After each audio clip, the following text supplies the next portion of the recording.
también como también los analgésicos opioides fueron estudiados de hace ya casi 4 siglos, ¿verdad? Y han sido utilizados ya sea por sus efectos benéficos y han sido suspendidos en algunas ocasiones por sus efectos adversos también. Entonces, vamos a decir que la palabra opioide, ¿verdad?, deriva del término griego que significa opus, que significa jugo, y narcóticos, que significa un narcótico, ¿verdad? Entonces vamos a decir que los opioides van a derivar de la palabra opos, que significa jugo.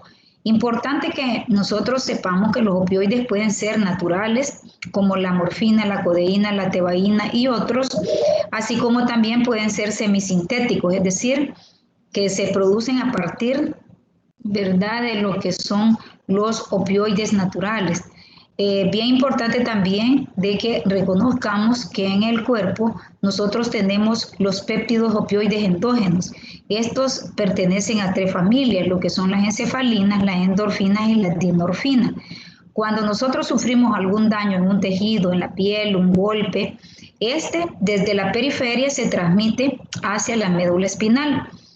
La médula espinal transmite la información hacia un área en donde hay transmisión de las señales de dolor, ¿verdad? Para que a nivel de lo que es el cerebro, en el tálamo, en el hipotálamo, ¿verdad?, se produzcan los péptidos opioides endógenos, que son las encefalinas, endorfinas y dinorfinas, a modo de contrarregular los dolores provocados por algunas lesiones que nosotros sufrimos cada día. Entonces, es importante que nosotros sepamos que nosotros propiamente producimos esos péptidos endógenos, como son la encefalina, la endorfina y la dinorfina. En cuanto a los antecedentes históricos, ¿verdad?, de lo que son los opioides, se decía que la primera referencia de opio data desde los manuscritos de Teofrasto en el siglo III a.C. Los médicos árabes estaban bien instruidos en el uso del opio y a tal forma, ¿verdad?, que lo utilizaban para tratar algunas diarreas que se acompañaban de sangre, de moco con sangre, que eran para tratar la disentería. Hoy en día tenemos lo que es la loperamida, el Lomotil, que muchas personas lo utilizan, ¿verdad?, con riesgos, tomando en cuenta que disminuye la motilidad intestinal y puede dar un colon tóxico. Lo mismo los árabes, ¿verdad?, vieron de que se utilizaba para detener esas disenterías, pero también reconocían de que podía provocar, ¿verdad?, disminución de la motilidad intestinal y provocar también problemas. Por eso los opioides fueron cada vez más desfasándose en su uso. En 1680 Sydenham conoció que los opioides eran drogas que aliviaban el sufrimiento en las personas, aliviaban básicamente el dolor. De hecho, desde la historia, ¿verdad?, y la naturaleza del hombre mismo, sabemos que el dolor ha existido, y máxime cuando el dolor es provocado por un cáncer. En 1806, Frederick Sertuner aisló la morfina cristalizada, ¿verdad? Y también se descubre la adicción durante la guerra civil en Estados Unidos, ¿verdad? Los soldados, cuando eran heridos o eran sufrido lesiones graves por quemaduras, ellos se administraban la morfina y eso les ocasionaba, ¿verdad?, una sensación bastante positiva de disminución del dolor. Entonces ellos muchas veces se administraban más morfina debido a que este fármaco puede provocar la tolerancia, ¿verdad?, y también problemas de adicción, a tal grado que estos soldados pues muchas veces terminaban con adicciones a la morfina. Estudios fisiológicos de los agonistas opioides descubren, ¿verdad?, lo que llevó a descubrir básicamente los 3 receptores opioides, como son los receptores mu, los receptores kappa y los receptores delta. Cada uno de estos receptores van a reaccionar ya sea con los agonistas como los antagonistas opioides. Ahí por el año 2000, ¿verdad?, se adoptaron términos de receptores también, MOR, DOR y COR. Costellis identificó un factor endógeno similar a los opioides que llamó encefalinas también, y más tarde aislaron 2 clases, las endorfinas y las dinorfinas. es bien importante, ¿verdad?, de que sepamos que cada una de estos opioides endógenos, básicamente, ¿verdad?, se derivan, en el caso de las encefalinas, se derivan de la preproencefalina. En el caso de las endorfinas, de la preproencefalina, y el de las dinorfinas, de la preprodinorfina. La parte de los opioides comparten, ¿verdad?, secuencias con los transportadores del amonio común, que son básicamente unos aminoácidos llamados, ¿verdad?, no me acuerdo bien el término, pero es la glicina, que son una secuencia de aminoácidos que llevan estos receptores opioides. Y aquí podemos ver, ¿verdad?, lo que son los receptores de los péptidos endógenos, en donde vamos a tener básicamente de dónde se deriva cada uno de los péptidos, la preproendorfina, la preproencefalina y la preprodinorfina, que son proteínas, ¿verdad?, básicamente proteínas unidas a otras proteínas más pequeñas, pero que al final, ¿verdad?, estas vienen generando ya lo que son los péptidos endógenos. Aquí tenemos la estructura también de un receptor, en donde vamos a ver que es una proteína que está ubicada, está constituida por 7 proteínas, ¿verdad?, las cuales están en lo que es la membrana plasmática, ocupando la membrana plasmática con una hélice que está en el exterior, y esta misma hélice se introduce en la parte exterior para provocar los cambios conformacionales dentro de la membrana celular, ¿verdad? Se dice que los péptidos endógenos van a inhibir básicamente la entrada del ion sodio, vea, para que no se dé la despolarización y para que no se dé el mecanismo del dolor. Va a bloquear también la entrada del calcio, y también promueve lo que es la salida del ion potasio del interior de la membrana, del citoplasma, para provocar una negatividad en el interior del citoplasma, lo cual va a provocar una hiperpolarización en lo que es la membrana, y de esa forma va a bloquear o va a provocar algún grado de analgesia. Aquí tenemos más o menos los... ¿Sí? ¿Puede poner la diapositiva un poquito más grande? Es que casi no logro verla bien. No se ve. Vaya, ahorita. ¿Hoy? Ahora sí. ¿Hola? Hoy sí. Entonces aquí tenemos nosotros los diferentes ligandos opioides, ¿verdad?, de los receptores específicos que van a reaccionar con los diferentes fármacos opioides. Entonces, en primer lugar tenemos lo que son los receptores mu, los delta y los kappa, ¿verdad? En lo cual nosotros vamos a ver que algunos ligandos, como la metencefalina, va a tener predilección por los receptores mu y los receptores delta, no así por los receptores kappa. Y así podemos ver cómo cada uno de estos receptores, en el caso de las beta-endorfinas, que son las que están más relacionadas con el dolor propiamente dicho, van a tener más afinidad por los receptores mu y los receptores delta. Y en el caso de las dinorfinas A, ¿verdad?, predominantemente para los receptores kappa, igual que la dinorfina B, ¿verdad?, que van a tener más especificidad para el receptor kappa que para los otros receptores mu y delta. En el caso de la alfa neoendorfina, va a tener también más receptores para especificidad para los receptores kappa, y la endorfina 1, que es básicamente la encargada de el dolor, ¿verdad?, que nosotros tenemos y podemos liberar cuando existen mecanismos de dolor, y que esta tiene gran afinidad por los receptores mu. Aquí tenemos lo que son los agonistas opioides. De estos es importante que tal vez nosotros vayamos reconociendo, ¿verdad?, lo que son los que más se utilizan en la parte clínica. Y aquí tenemos la etorfina, el fentanilo, la hidromorfona. Vea que cada uno de ellos va a tener afinidad o especificidad por algún tipo de receptor. En el caso del fentanil, pues es un opioide que se utiliza para procedimientos cortos como endoscopías, laringoscopías, fibrobroncoscopías, incluso en la inducción de una anestesia general se puede utilizar fentanil.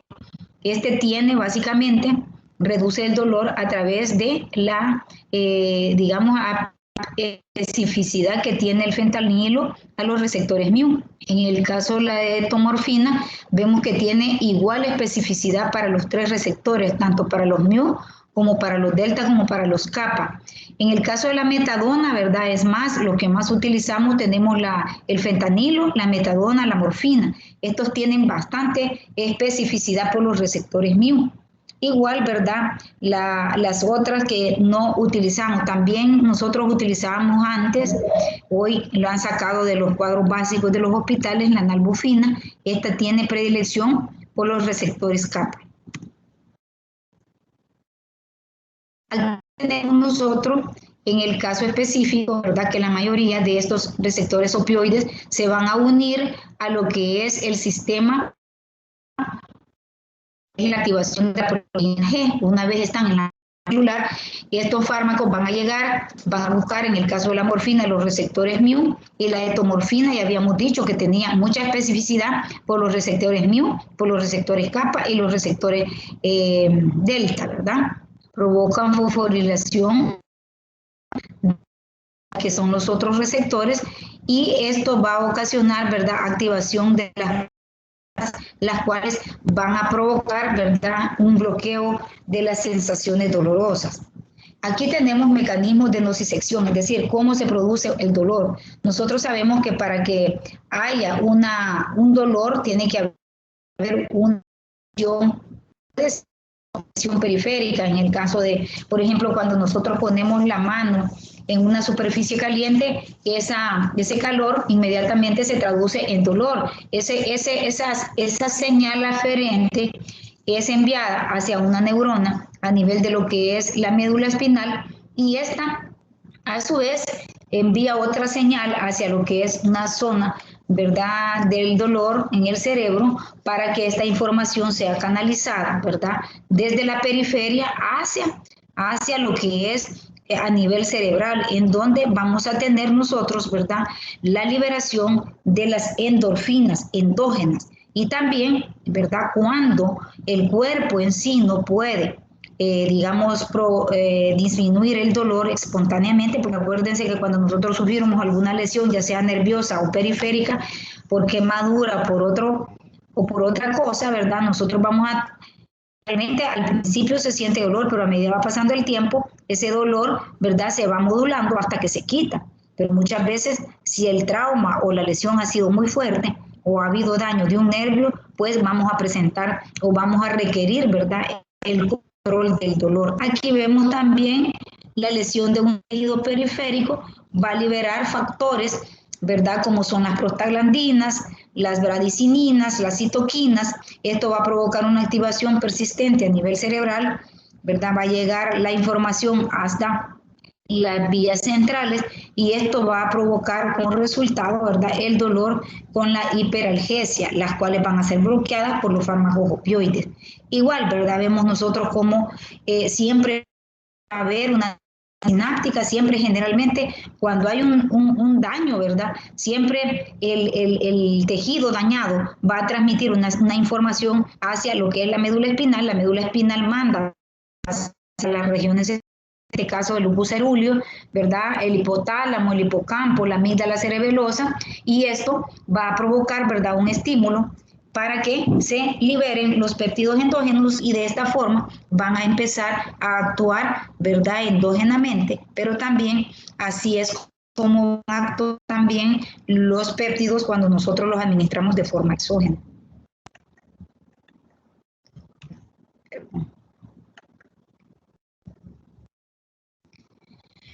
Entonces tenemos tres clases de receptores opioides, ¿verdad? Ya decíamos nosotros que los PIU, los kappa y los delta pertenecen a la familia de las rhadoxinas, que están unidos prácticamente al grupo de la proteína G y se expresan en una amplia variedad de tejidos. También se han clonado, ¿vea?, proteínas similares que están unidas al sistema de lo que son los opioides unidos a la proteína G, como es el ORL1 y el NOT, que son ligandos endógenos que muy recientemente han descubierto lo que es la nociceptina, que es otro péptido, ¿verdad?, que está en estudio, y la orfanina FQ. La heterodimerización, ¿verdad? Sabemos que la membrana celular tiene los receptores y estos pueden formar heterodímeros. La dimerización altera las propiedades farmacológicas y va a actuar sobre lo que son los receptores DOR, COR, MOR y DOR, ¿verdad? Que tienen un tanto de menos afinidad. Aquí podemos ver, ¿verdad? Cómo estos receptores están en lo que es en la interfase de la membrana celular, que está con su doble capa lipídica, y van a actuar, ¿verdad?, en lo que son los receptores también alfa, beta y gamma. Vemos nosotros la unión de un agonista da origen a cambios conformacionales en el sistema de la proteína C, iniciando la activación de lo que es la proteína G. Aquí va a producir una disminución del del AMP cíclico. El agonista va a provocar un aumento del GMP cíclico y de esta forma va a dar origen a la activación de los péptidos opioides. Entonces los opioides, ¿verdad? Es bien importante que el uso, tanto el uso agudo como el uso crónico, va a provocar algunas situaciones especiales. En cuanto a lo que es el sistema de la desensibilización, podemos decir, ¿verdad?, que esta desensibilización puede ser frente a una activación transitoria, se produce tolerancia, es decir, que el paciente, ¿verdad?, con el tiempo va presentando una eliminación del fármaco agonista, lo cual va a requerir, ¿verdad?, mayor cantidad de un fármaco opioide, y esto, ¿verdad?, lo vemos nosotros cuando se está administrando repetitivamente un determinado fármaco opioide. También vamos a ver lo que es la tolerancia, que ya decíamos, disminución de la efectividad requiere dosis del agonista para poder lograr los efectos iguales. Y tenemos la dependencia, que esta puede ser psicológica o física, que en cuanto a la dependencia vamos a decir nosotros, ¿verdad?, que el paciente necesita ya psicológicamente el fármaco opioide para sentirse bien, para sentir aliviado el dolor. Y cuando el paciente lo suspende, puede dar un síndrome de abstinencia, ¿verdad?, la cual debemos nosotros de saber escudriñar bien a ese paciente para poder tratarlo adecuadamente cuando llega a las unidades de emergencia, ¿verdad?, generalmente con dependencia o también abstinencia a los opioides. Decirle que en nuestros medios no es muy frecuente que usemos la morfina, pero en otros países como en Estados Unidos, los pacientes que tienen cáncer, ¿verdad?, se les administra y muchas veces les dan hasta bombas de morfina para que las estén manipulando en sus casas. Entonces es importante saber eso, aunque nosotros aquí no tenemos, pero a veces vienen pacientes que están siendo tratados por cáncer, algún tipo de cáncer en Estados Unidos con morfina, vienen ya con tolerancia, dependencia y abstinencia también, ¿verdad? Entonces los opioides se usan clínicamente por muchos efectos que provocan a nivel no solamente del sistema nervioso central, sino que también a nivel de lo que son los nervios periféricos, los sistemas visceromotores, ¿verdad?, como son las vísceras y también los vasos sanguíneos. Y vamos a ir viendo cuáles son los efectos clínicos de los en cuanto, ¿sí? ¿Querían preguntar algo?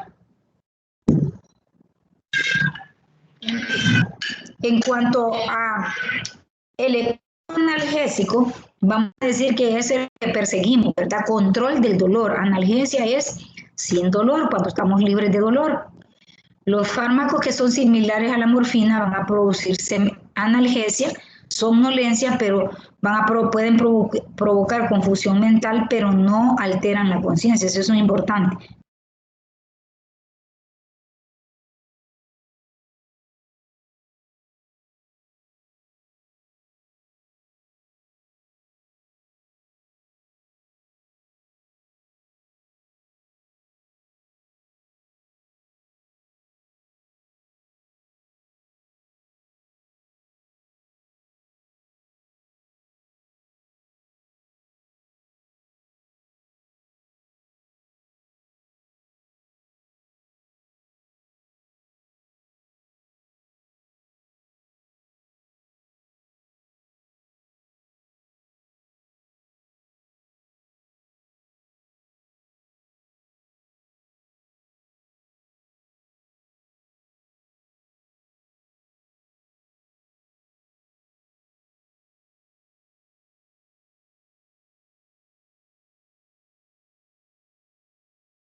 Doctora, creo que apagó accidentalmente el micrófono.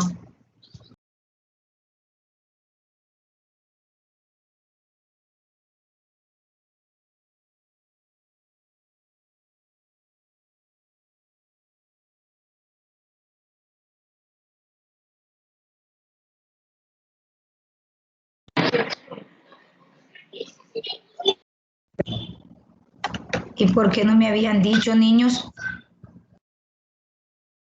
Y yo hablando como que voy loro.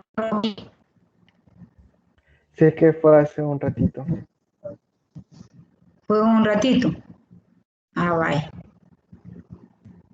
Vamos a poner nuevo. Ahí me avisan si ven la presentación. ¿Logran ver la presentación? Sí, se mira. Vaya, entonces habíamos visto, ¿verdad?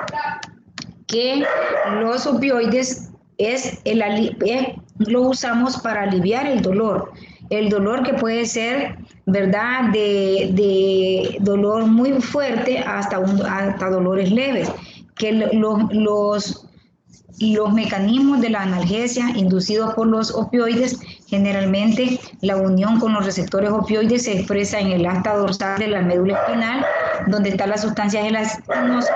Estos receptores van a actuar o van a interactuar con lo que son los opioides y van a actuar en la región presináptica, en las terminales nerviosas aferentes, y luego van a activar algunos receptores MOR, los cuales van a antagonizar la abertura de los canales de sodio o el cierre de los canales de sodio, cierre de los canales de potasio, y esto favorece de cierre de los canales de sodio y calcio.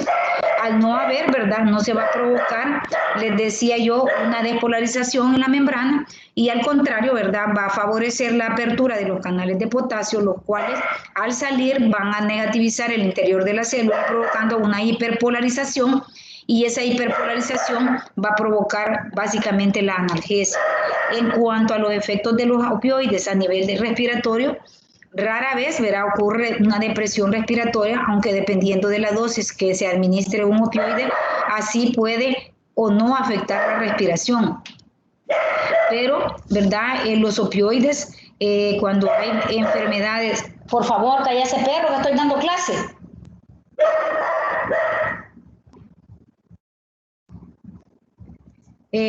Cuando hay enfermedades pulmonares, ¿verdad?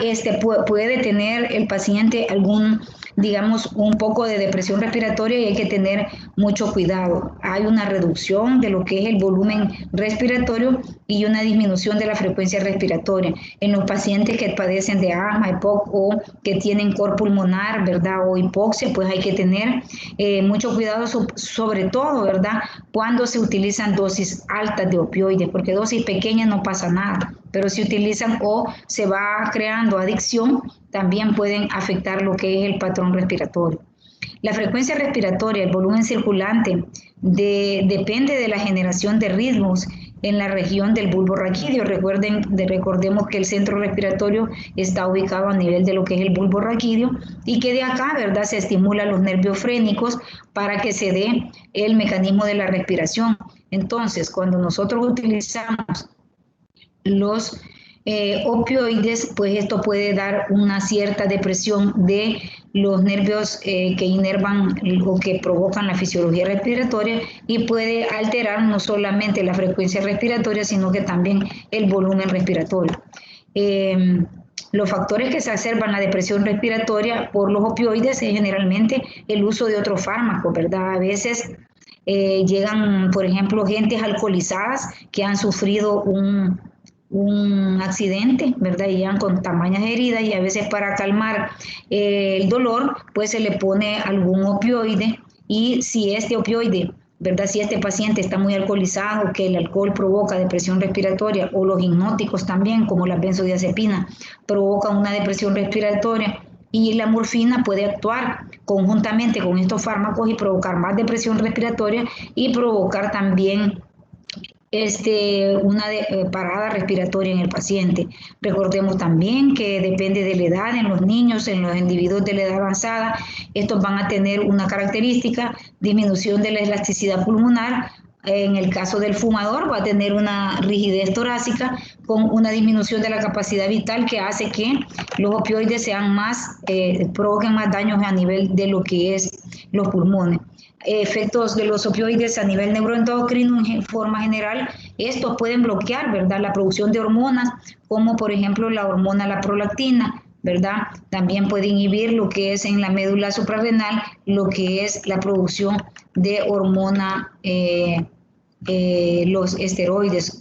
En cuanto a las hormonas sexuales, ¿verdad? El uso crónico de los opioides en los hombres puede reducir la hormona del estrés, como es el cortisol, la testosterona, ¿verdad?, que es la hormona sexual masculina, y también con esto va a contribuir a reducir la libido.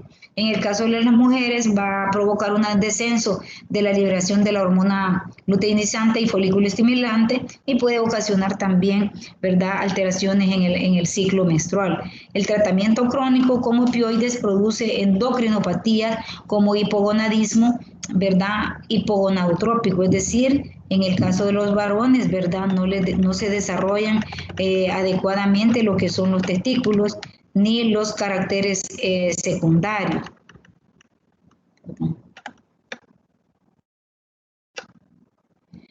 Hay una disminución también, recordémonos que la prolactina es liberada de la hipófisis anterior, ¿verdad?, por un estímulo. ¿Cuál es el estímulo? La succión del bebé, ¿verdad? La succión del bebé es la señal o la vía de señalización que se transmite hacia el hipotálamo anterior para que se libere la prolactina, que es la hormona que ayuda a la producción de la leche.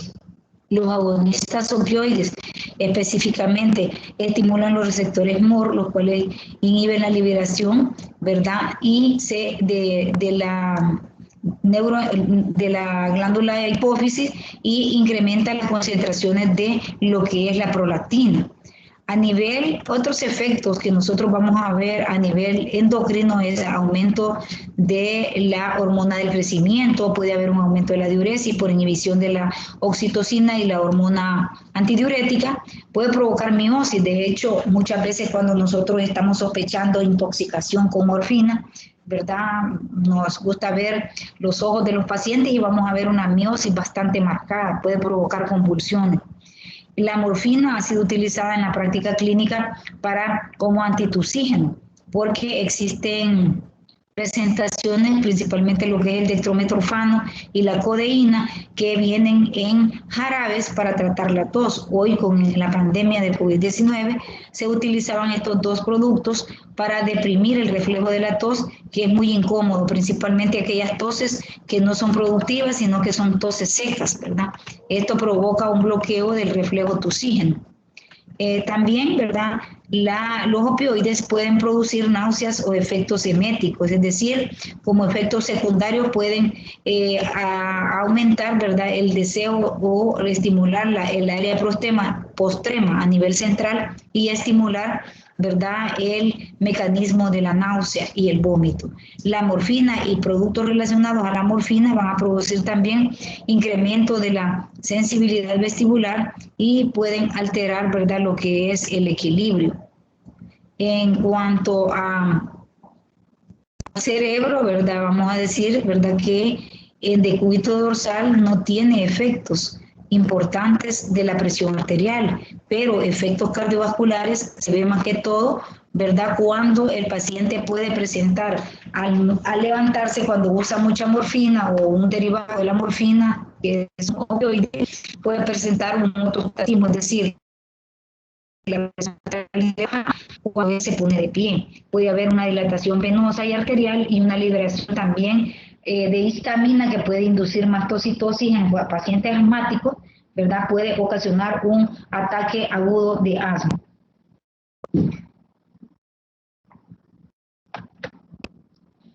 En pacientes disminuidos del volumen sanguíneo, como por ejemplo los pacientes que adolecen de cor pulmonar, pueden afectar también, afectan no afectan la circulación cerebral de manera directa, pero sin embargo la depresión respiratoria, la retención de CO2, ¿verdad? Ocasiona una vasodilatación cerebral y esto puede aumentar en el líquido cefalorraquídeo. A nivel del tubo digestivo, los opioides van a provocar un 40-95% de los pacientes, van a disminuir la motilidad intestinal y esto va a ocasionar estreñimiento. Los receptores tienen distribución densa en las neuronas entéricas y en los plexos entéricos y puede provocar disminución de la motilidad y estreñimiento en los pacientes, sobre todo en los pacientes ancianos. En el esófago, la morfina inhibe la relajación del esfínter esofágico inferior y esto va a ocasionar una deglución y una distensión del esófago, lo cual puede ocasionar reflujo, ¿verdad? Gastroesofágico. A nivel del estómago, también, ¿verdad? La morfina aumenta en concentración la musculatura del antro y la porción proximal del duodeno, va a prolongar el vaciado gástrico y aumenta la probabilidad de que haya un reflujo porque ella que actúa en el esfínter esofágico inferior, ¿verdad? Relajándolo, y esto va a ocasionar que el paciente pueda presentar un reflujo. A nivel intestinal, sobre todo en los niños, ¿verdad? Hay que tener mucho cuidado. La morfina reduce la actividad repulsiva del intestino. Los agonistas suprimen la red neuronal que estimula el intestino, va a haber disminución del paso del contenido, va a haber disminución o estreñimiento con tono de esfínter anal incrementado. Esto va a reducir también, ¿verdad?, la sensación refleja de poder defecar.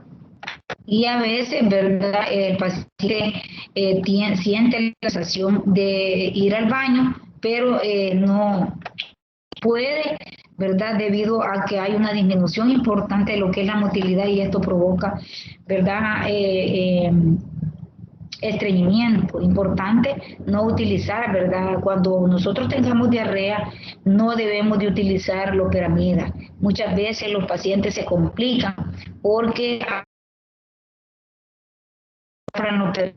toman y el colon se les vuelve tóxico, recordando que cuando nosotros tenemos diarrea es porque algo comimos, algo nos hizo daño y esto puede ser provocado por un virus, una bacteria, un parásito, ¿verdad? Y no debemos de interrumpir esa diarrea. Lo que debemos de hacer correctamente es tomar un examen de ese, ver qué lo está provocando y ya una vez nosotros tengamos identificada la causa, podemos perfectamente dar loperamida y a la par de un antiparasitario, a la par de un antibiótico, a la par de un antiviral, porque ya nosotros estamos conscientes de que tenemos, ¿verdad?, controlada. La metilnaltrexona también es un antagonista, ¿verdad?, que provoca estreñimiento. A nivel de lo que son las secreciones intestinales, la presencia de hipersecreción, ¿verdad?, como los fármacos morfínicos inhiben la transferencia de líquidos y electrolitos a la luz, ¿verdad?, sobre todo actuando sobre los receptores motor en las neuronas seromotoras del plexo submucoso para inhibir el estímulo de excitación a los enterocitos. En las vías biliares tenemos que tener cuidado, sobre todo, ¿verdad?, cuando hay cólicos biliares ocasionados por piedras en la vesícula, no debemos de administrar analgésicos tipo opioides, específicamente la morfina, porque puede ocasionar una contracción del esfínter de Oddi, aumentar la presión de la vía biliar y esto va a provocar un aumento del dolor. En vez de disminuir el dolor, aumenta la presión en la vía biliar porque aumenta la contracción del esfínter de Oddi. Entonces, cuando nosotros tengamos pancreatitis o tengamos también un cólico biliar, ¿verdad?, morfina es lo menos que debemos de poner. Debemos de poner otro tipo de analgésicos tipo AINES, que ya los vimos, ¿verdad?, que alivien el dolor pero sin causar una contracción del esfínter de Oddi. A nivel de lo que es otros tipos de músculo liso, pues la morfina inhibe el reflejo de la micción, aumenta el tono del esfínter externo y puede provocar también retención urinaria. En la piel, podemos notarnos que cuando hay un exceso de uso de morfina, se puede dar un enrojecimiento de los cachetes, ¿verdad?, debido a la vasodilatación que está provocando. Esto provoca rubor en la cara, ¿verdad?, o puede provocar rubor en la porción del tórax e incluso puede provocar también sensación de urticaria debido a que puede generar una liberación de histamina, la cual va a generar urticaria. Aquí tenemos en el sistema inmunitario los los que usan morfina en forma crónica, ¿verdad? Pueden activar mecanismos y tener una respuesta inmunitaria deficiente, es decir, que el uso crónico de analgésicos opioides, ¿verdad? En las personas, más que todo, que tienen problemas de dolores neurológicos o ocasionados por el cáncer, esto le puede dar una respuesta depresora del sistema inmunitario, provocando, ¿verdad?, una inmunosupresión. En el hipotálamo anterior, ¿verdad?, está el centro regulador de la temperatura. Los opioides pueden alterar el punto de equilibrio del mecanismo hipotalámico que regula la temperatura. Y por lo general, ¿verdad?, la temperatura en estos pacientes que usan mucho opioide se les disminuye. Ustedes en países o regiones donde hay mucho frío, estos pacientes pueden experimentar hipotermia debido a que hay un desajuste en el equilibrio homeostático, ¿verdad?, que regula el hipotálamo, y de esa forma el paciente puede presentar una hipotermia. Entonces tenemos los tipos de fármacos opioides, ¿verdad? Vamos a tener los agonistas, los agonistas DOR, y vamos a tener también otros que los NOR, que también van a carecer de efectos analgésicos. Lo que es la morfina, ¿verdad? Y agoniza con relación estructural a la morfina. La morfina es difícil su síntesis, ¿verdad? Y se sintetiza a partir de lo que es la amapola. El opio se obtiene de cápsulas de semilla de Papaver semiferum o el jugo lechoso de seco, ¿verdad?, que puede provocar, ¿verdad?, polvos de opio o alcaloides derivados de lo que es la morfina, como son los fenantrenos y los benzilsoliquilinas. La morfina, les decía que la ampolla, ¿verdad?, viene en presentaciones de 10 miligramos y en 10 miligramos en 1 ml, ¿verdad? Y aquí tenemos los fenantrenos, de donde se deriva la morfina, la codeína de tebaína, y las benzil-isoquinolinas, donde se deriva la papaverina y la noscapina. En cuanto a química de la morfina y sus congéneres, son compuestos que se elaboran por modificaciones simples de la morfina y la tebaína, y la diacilmorfina, ¿verdad?, como la heroína, se produce a partir de la morfina por un mecanismo de acetilación.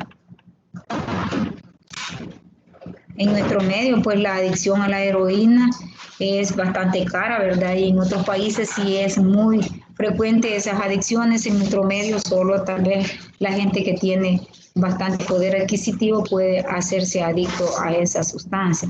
En cuanto a la absorción, distribución, metabolismo y el ARME, ¿verdad?, de lo que es la morfina, se absorben mal por el tubo digestivo, un 25%, es mejor su absorción rectal, es adecuada en supositorios. Los opioides más lipofílicos se absorben fácilmente por la mucosa bucal y la mucosa nasal, principalmente por vía transdérmica. En cuanto a la distribución y metabolismo, un tercio de la morfina en el plasma está unida a proteínas, por sí misma no persiste en tejidos más de 24 horas de la última dosis en concentraciones bajas. Los dos metabolitos principales es la morfina 6-glucurónido, que potencia por 2 la morfina, y la morfina 3-glucurónico, que baja la actividad de los receptores.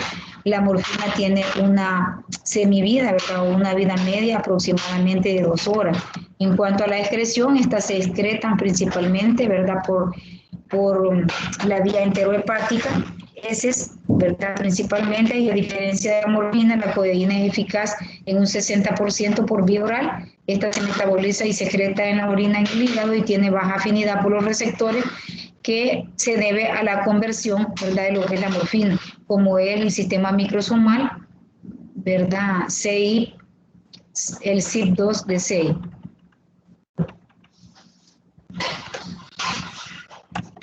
En cuanto a las acciones terapéuticas y precauciones que se debe tener con la morfina, por la amplia gama de efectos colaterales, como es la depresión respiratoria, el mareo, las náuseas, la disforia, puede ocasionar prurito, estreñimiento, aumento de la presión de las vías biliares, retención urinaria, hipotensión, pues hay que tener mucho cuidado en sus usos. Deben usarse con precaución en pacientes que ya tienen daño hepático, que tienen daño renal, ¿verdad? Y que tienen una alterada función respiratoria. Igualmente, ¿verdad? Aquellos pacientes que tienen una reducción del volumen circulante, pues hay que tener mucho cuidado porque pueden presentar un tanto más de hipotensión.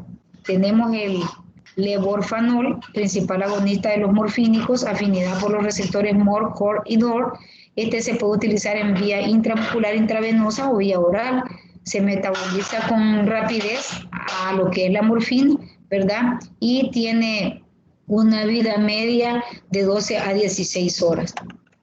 Tenemos la meperidina, que la utilizamos mucho, tanto en cremas, así como también, ¿verdad?, en inyecciones.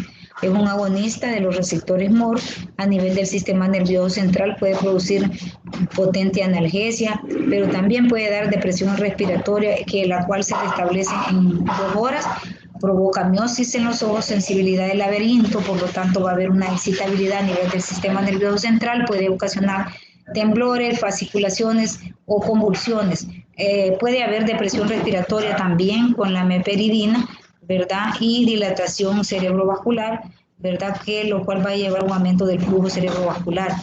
Puede provocar en la meperidina alteraciones cardiovasculares, más que todo cuando se administra por la vía intramuscular, alteraciones en la frecuencia cardíaca y también en el gasto cardíaco, en el músculo liso, va a disminuir el vaciamiento gástrico y aumentar las contracciones a nivel uterino también.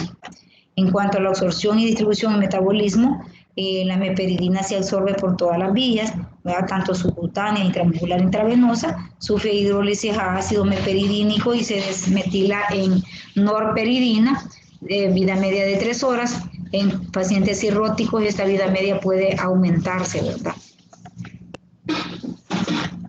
En cuanto a las interacciones, la meperidina hay que tener mucho cuidado al interactuar con lo que son los inhibidores de la MAO. Igual, ¿verdad? Esto puede desencadenar un síndrome serotonérgico con alteración, delirio, ¿verdad? Hipertermia, dolor de cabeza, va a haber, puede generar hipertensión, rigidez, convulsiones y coma. La capacidad de la meperidina debe bloquear la recaptación de la 5 o de la serotonina también. En cuanto a los usos terapéuticos, pues la meperidina, ¿verdad? Es utilizada para tratar el dolor. Tenemos también la naloxona, ¿verdad? Que es otro analgésico opioide, atraviesa la barrera placentaria.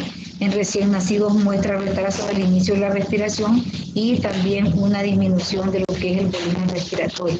Tenemos el difenoxilato, único uso aprobado en el tratamiento de la diarrea, este es el famoso Lomotil, ¿verdad? El cual hay que tener cuidado, es antidiarreico. Esto lo que hace es bloquear el músculo liso intestinal, provocando relajamiento de las fibras del músculo liso y va a provocar disminución de la motilidad con un estreñimiento.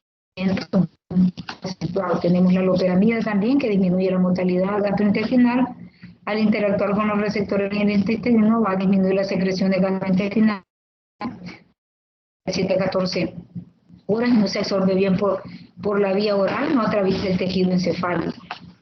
Tenemos el fentanil y fármacos relacionados, ¿verdad? Las acciones del fentanil y sus derivados son MOR. El fentanil es un buen analgésico, ¿verdad? Tiene una vida media corta.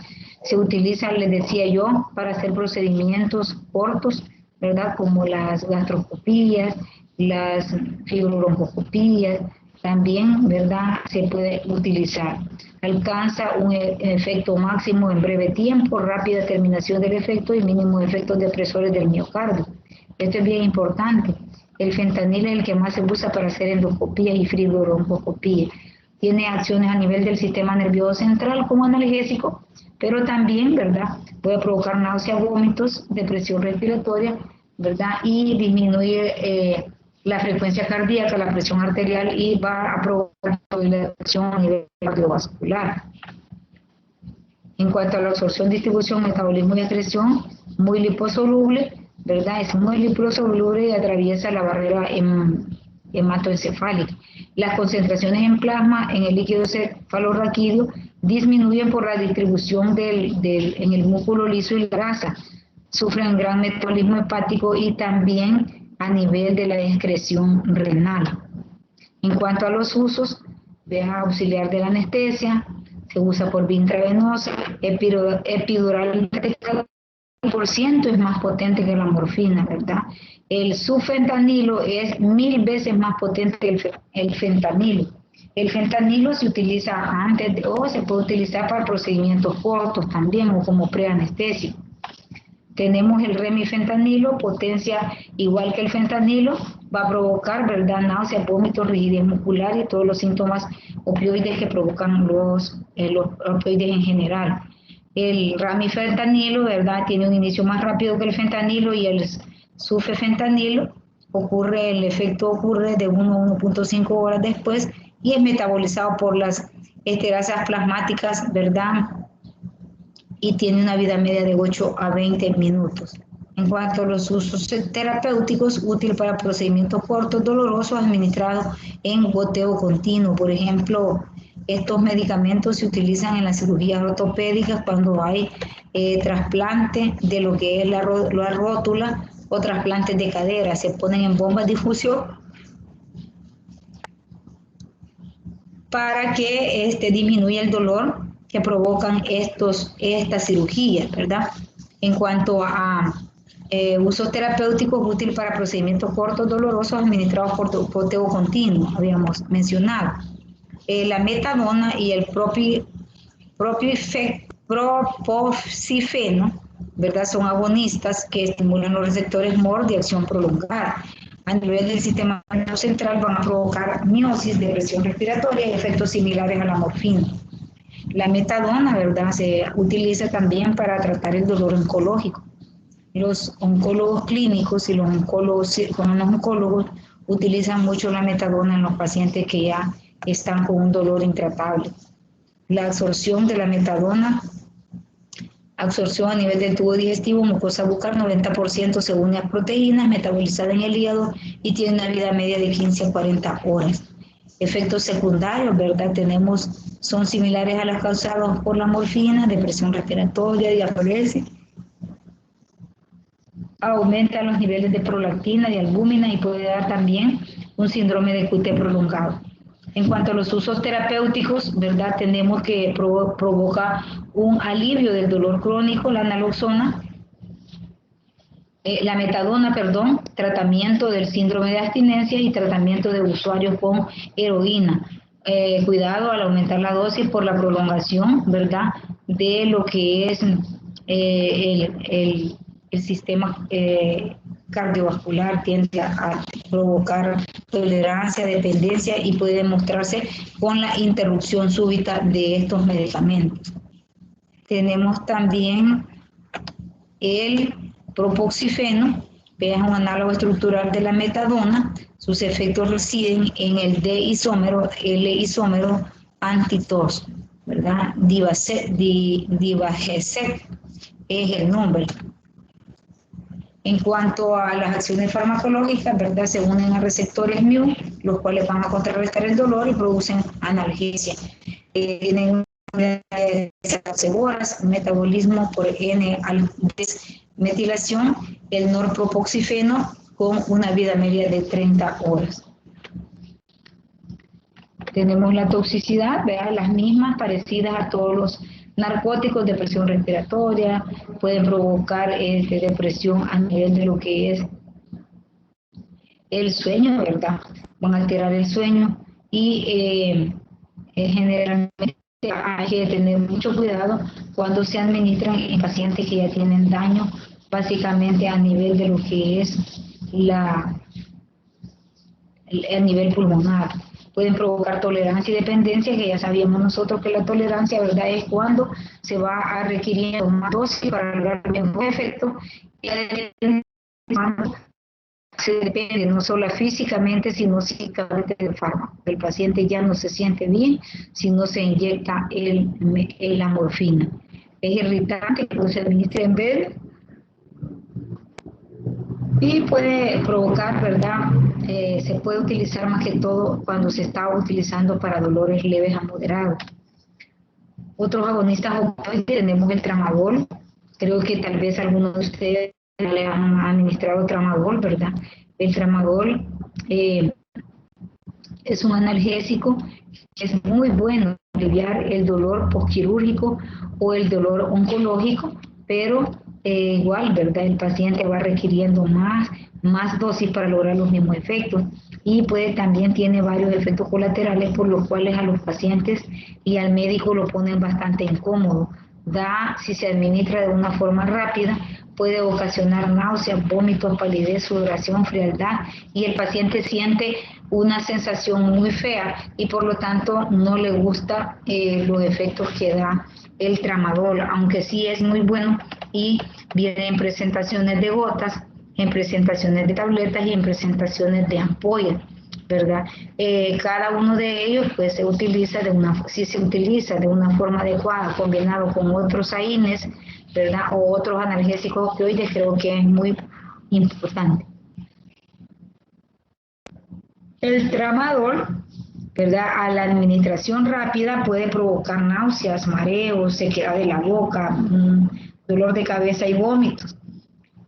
Raramente el tramadol provoca convulsiones en los pacientes, pero cuando se están administrando inhibidores de la recaptación de serotonina, ¿verdad? O inhibidores de la MAO, hay que tener cuidado porque pueden potenciar los efectos y presentar el paciente mucho malestar o incrementarse los efectos adversos. Tenemos el tapentadol, similar al tramadol, actividad inhibitoria de la recaptación de monoaminas, no se usa junto con inhibidores de la MAO ni con SERS. Aquí tenemos algunos agonistas, antagonistas opioides y agonistas parciales, como es la pentazocina, analgésico eficaz con poco potencial de abuso y acciones agonistas y antagonistas débiles.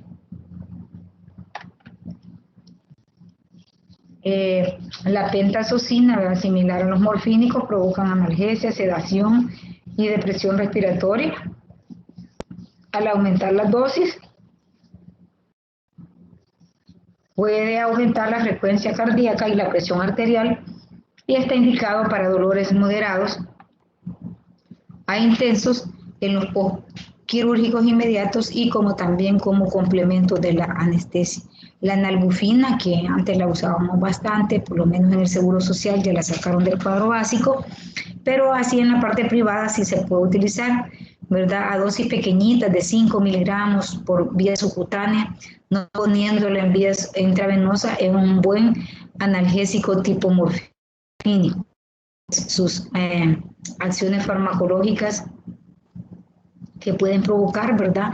Como efectos colaterales, la nalbufina, al igual que todos los analgésicos opioides, puede deprimir la respiración, mostrar efectos terapéuticos máximos, ¿verdad? Del bloqueo del dolor. Al aumentar la dosis va a provocar efectos psicomiméticos, es decir, aumento de la motilidad psicológica o hiperactividad psicológica. Pueden provocar tolerancia, dependencia física, el uso de lo que es la nalbufina antes del efecto analgésico. Tenemos también lo que es el butorfanol, derivado morfínico, opioide, agonista de los receptores COR, antagonistas de los receptores MOR.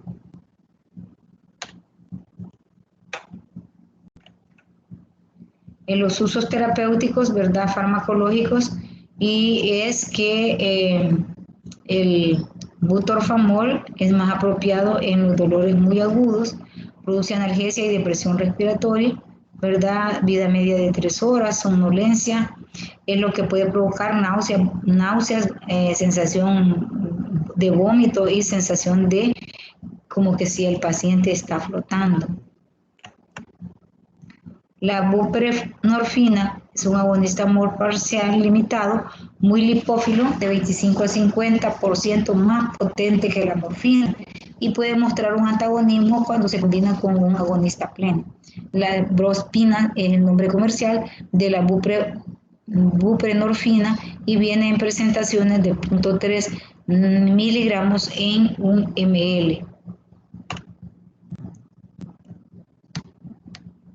Dentro de las acciones farmacológicas, ¿verdad? Y los efectos adversos, provoca analgesia, provoca efectos a nivel del sistema nervioso central, puede provocar depresión respiratoria o efectos que provienen con la naloxona, ¿verdad? En el sistema generalmente, ¿verdad? Provoca una disociación de los receptores y efectos similares a los opioides morfínicos, ¿verdad? Con una vida media aproximadamente de 3 horas. Dentro de los usos terapéuticos como analgésico, y va a tener una metabolización a nivel hepático por el sistema microsomal CYP3 a 4. Antagonistas opioides hay diversos, ¿verdad? Fármacos que se unen en forma competitiva a los receptores, ¿verdad? Y causan un antagonismo de los efectos. Cambios relativamente menores en la estructura de un opioide pueden convertir el fármaco agonista en una sustancia con efectos antagonistas, ¿verdad? El nalmefeno, antagonista MOR, de mayor potencia que la naloxona. Aquí tenemos en cuanto a las propiedades farmacológicas, efectos son útiles y limitados. Ante diversos factores de tensión físico-psicológicos ocurre incremento de la liberación de los péptidos, ¿verdad? Los efectos secundarios endocrinos van a regular la secreción hipofisial aumentando la contracción del cortisol. En modelos de laboratorio pueden consumir, vea, a un consumo de energía, interrumpen la liberación, ¿verdad? Inducen pérdida de peso y evitan el consumo excesivo de alimentos en los pacientes. Se ha utilizado experimentalmente en la obesidad, pero no ha sido aprobado aún. Las acciones de los opioides en etapa aguda podemos utilizarlos, pero también se pueden utilizar, ¿verdad?, en etapa crónica, siempre con mucha cautela. Dosis pequeñas de naloxona por vía intramuscular o intravenosa revierten efectos agonistas de los receptores. El antagonismo por naloxona se acompaña de un efecto de sobrecompensación, ¿verdad? La naloxona puede por excelencia el antagonista de los fármacos opioides. Se absorbe fácilmente por el tubo digestivo, se metaboliza casi por completo en el hígado antes de alcanzar la circulación general. El nombre se puede utilizar también por la vía parenteral y la vida media, ¿verdad?, de la naloxona es aproximadamente 1 hora. Tenemos este otro antagonista que es la naltrexona, eficacia oral, se metaboliza a 6-naltrexol agonista débil, tiene una vida media de 13 horas y es más potente que la naloxona. En cuanto a los usos terapéuticos de la naltrexona, el tratamiento de sobredosis de opioides puede provocar, ¿verdad? No podemos utilizar la naloxona. Tratamiento del estreñimiento con metilnaltrexona y tratamiento del síndrome de abuso. Se puede utilizar ahí también la naltrexona.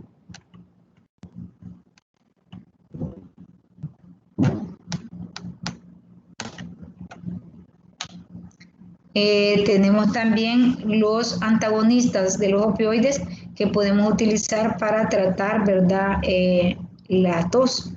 Es un mecanismo fisiológico útil para eliminar algunas secreciones excesivas del tórax y algunos cuerpos extraños que pueden existir o coexistir en la vía respiratoria.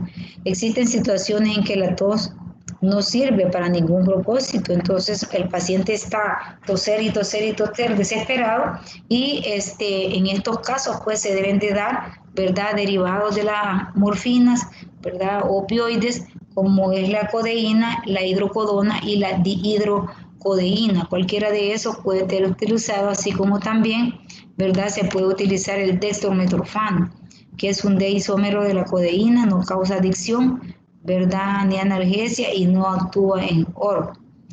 Actúa al elevar el umbral de la tos y no inhibe la función ciliar ni efectos. Los efectos van a persistir de 5 a 6 horas. El dextrometorfano, tenemos otros antitusígenos que más que todo no los tenemos aquí, ¿verdad?, sino que en Estados Unidos la folcodina, el benzonatato, que lo han estado utilizando hoy con la campaña, con esta epidemia o la pandemia del COVID-19, debido a que reduce sustancialmente lo que son la tos, ¿verdad? Por medio de los receptores de oxígeno. En cuanto a las vías de administración alternativas de fármacos analgésicos, tenemos la analgesia controlada por el paciente. El paciente tiene control limitado de la dosis suministrada a través de una bomba. Esto lo hacen en Estados Unidos, ¿verdad? Pero muchos pacientes, yo vi el caso de un médico que tenía un cáncer terminal y a él le habían dado una bomba en Estados Unidos para administración de morfina y él abusaba hasta un día que se intoxicó y falleció también, ¿verdad? Entonces es de tener mucho cuidado. La administración raquidia también se puede administrar cuando hay un dolor muy fuerte. Por ejemplo, aquí en el hospital ponen irrigaciones con fentanil en bombitas de infusión, ¿verdad? A nivel de lo que es el espacio epidural, para provocar por lo menos en los primeros 3 días un control total del dolor y que el paciente pueda pararse y pueda digamos, caminar rápidamente después de una cirugía ortopédica, ya sea de cadera, ya sea de fémur o sea también un trasplante de rodilla. La administración de estos fármacos puede ser por vía rectal, más que todo en los pacientes que tienen dificultad para deglutir, ¿verdad? Administración en nebulización, en oral, administración transnasal o administración también transdérmica. Las variables que pueden modificar las respuestas terapéuticas de los opioides, aquí tenemos la intensidad del dolor, un dolor muy fuerte, pues puede ser que el opioide no logre, ¿verdad? O tengamos que mezclar un AINE con un opioide. El tipo de estado doloroso, si el dolor es agudo crónico, la tolerancia que pueda tener el paciente, el estado físico del paciente, la vía de administración, ya sabe que la vía intravenosa pues es una vía más rápida y que el paciente presenta una disminución sustancial del dolor. La dosis también debe ser una dosis terapéutica, así como también el tratamiento combinado con otros neuromoduladores del dolor que están muy de moda en este momento, como son los anticonvulsivantes, ¿verdad? Tipo gabapentina, tipo pregabalina. Todos esos fármacos se pueden utilizar para una terapia concomitante del dolor. Tratamiento de la intoxicación por opioides, ¿verdad? La toxicidad aguda puede ser consecuencia de sobredosis clínica, sobredosis accidental o también por un intento suicida. Entonces los síntomas y diagnósticos, pues el paciente va a llegar con depresión respiratoria, periodos de apnea, puede llegar morado, ¿verdad? Con vasodilatación que se va a traducir con hipotensión, ¿verdad? Miosis o los ojos con pupilas bien pequeñitas, va a haber una reducción de la orina. Entonces, la tríada característica del envenenamiento por opioides es el coma, pupilas puntiformes y depresión respiratoria. ¿Qué hacer? ¿Verdad? En primer lugar, mantener la vía aérea permeable y administrar, ¿verdad?, lo que es la naloxona, que es el antídoto. El dolor en la enfermedad terminal y el dolor por cáncer es un apartado especial, ¿verdad? Que hoy hay especialistas para tratar estos tipos de dolores, que son los algólogos. Los algólogos tratan el dolor oncológico. Esto hace que los últimos días de la vida de una persona que está sufriendo de un cáncer terminal sean más o menos con menos dolor, ¿verdad? Lamentablemente los opioides pueden generar, ya decíamos, tolerancia, dependencia y también pueden generar adicción. La morfina sobre todo, ¿verdad? Si se le da morfina al paciente, pues hay que saber que estos pacientes van a presentar, ¿verdad?, estreñimiento y hay que darles fibras o también ablandadores de las heces o laxantes.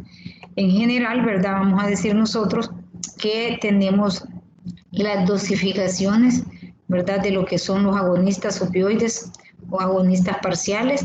Tenemos la buprenorfina, el butorfanol y la nalbufina, que estos son los que menos se están utilizando, ¿verdad? Aquí vamos a ver, ¿verdad?, algunos fármacos que podemos utilizar en forma concomitante, ya se los había mencionado, junto con los opioides podemos utilizar los COXID, ¿verdad?, el acetaminofén, el paracetamol, algunos anticonvulsivantes, ¿verdad?, y algunos antidepresivos tricíclicos que pueden ser utilizados también en combinación para tratar el dolor de morfínico, ¿verdad?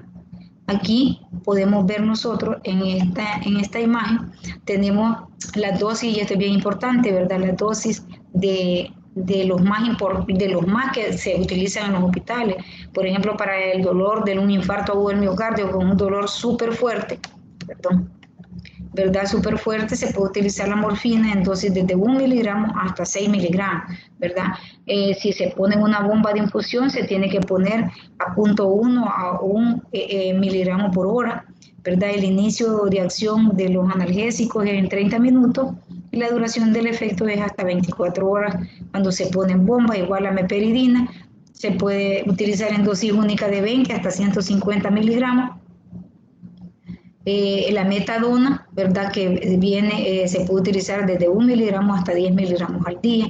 Y aquí el fentanil, ¿verdad? Que es mucho más potente, ¿verdad? Que la morfina y que se utiliza principalmente a nivel hospitalario, ¿verdad? Y podemos mencionar también, ¿verdad? Algunos drogas que también se utilizan por la vía intratecal, como es la morfina, ¿verdad? En bombas de infusión, cuando hay una cirugía ortopédica, principalmente, al igual que el fentanilo.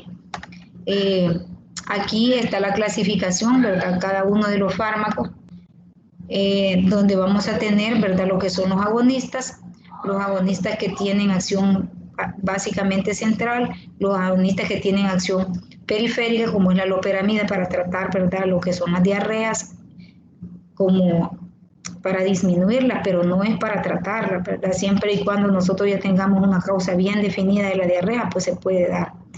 Agonistas restringidos por coformulación, ¿verdad? Tenemos el difenixilato y tenemos agonistas parciales también. Esto básicamente viene siendo como un resumen, ¿verdad? De lo que hemos estado viendo. Y quizás de lo más importante, ¿verdad? Que hay que resaltar son los que más nosotros utilizamos en el caso de la morfina, la codeína, la hidrocodona, que es otro que también está bien disponible en nuestros mercados para tratar el dolor oncológico, la meperidina, que lo usamos mucho en los hospitales públicos y privados, la metadona, que se utiliza mucho en la cirugía oncológica, el tramadol, ¿verdad? Que también se utiliza para tratar el dolor postquirúrgico, es muy bueno el tramadol, ¿verdad? Igualmente el fentanilo, que puede venir tanto en inyecciones para tratamiento parenteral, así como también el fentanilo viene en parches, más que todo, para parches dérmicos para tratar a los pacientes oncológicos. Estos parches dérmicos se administran en la piel del paciente, duran aproximadamente 3 días y cada 3 días se le está cambiando el parche al paciente. Como ven, el libro tiene muchas más cosas, ¿verdad? He tratado de sacarlo la lechita, ¿verdad? Pero realmente el capítulo de este libro de opioides es bastante amplio. Entonces, básicamente eso era lo que les traía hoy en esta tarde. No sé si tienen alguna preguntita o alguna duda.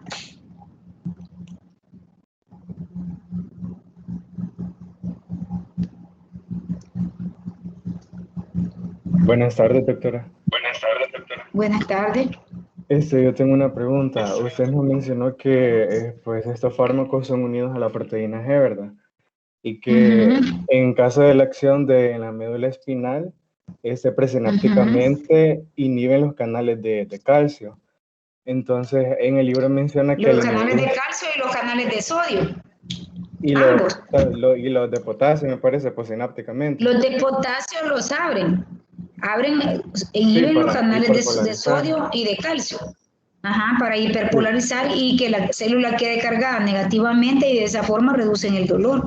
Sí, exacto. Entonces, me preguntaba que al prevenir la presencia de calcio, disminuye la liberación de neurotransmisores, ¿verdad? Pero Sí, en el libro claro. se menciona que lo que evita es la liberación del transmisor de las aferentes, pero solo dice transmisor, entonces me pregunto si se refiere al glutamato.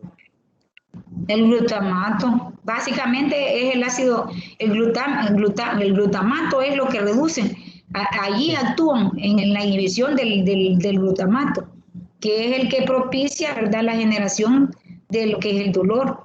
Sí. Reducen el AMP cíclico y aumentan el GMP cíclico, ¿verdad? Sí, bueno, gracias, doctora. Vale. Bueno, sí, como les digo, lean bastante la clase, revisen algunas partes que no entienden, ¿verdad? Sí he tratado, como les digo, de reducirles porque sí es bien amplia esta clase. amplia y difícil, no está nada fácil. Dígame. Doctora. Con respecto a la Tengo una duda, hay personas que pueden ser inmunes a los opioides. ¿Cómo inmune? Bueno, es que una vez estuve como 15 días en el hospital y me pusieron tramadol por un tipo de dolor y no me hizo efecto. Para nada.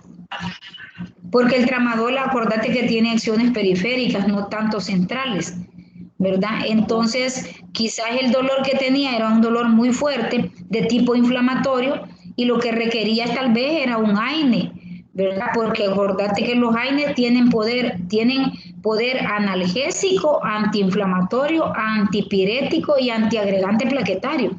Entonces, muchas veces para tratar el dolor posquirúrgico, por ejemplo, nosotros utilizamos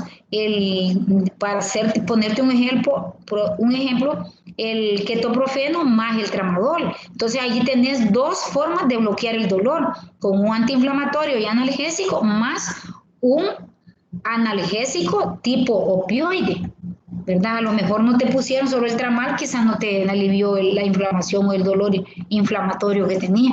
Es que nosotros no utilizamos los analgésicos. Por ejemplo, si tú tenés, fíjate bien, un dolor de muela y la muela es la tercera molar, la tenés con caries y con infección. Si tú no das a la par un AINE a la par del tramadol, el tramadol no te quita el dolor, porque no estás bloqueando lo que te está generando el dolor, que es la inflamación.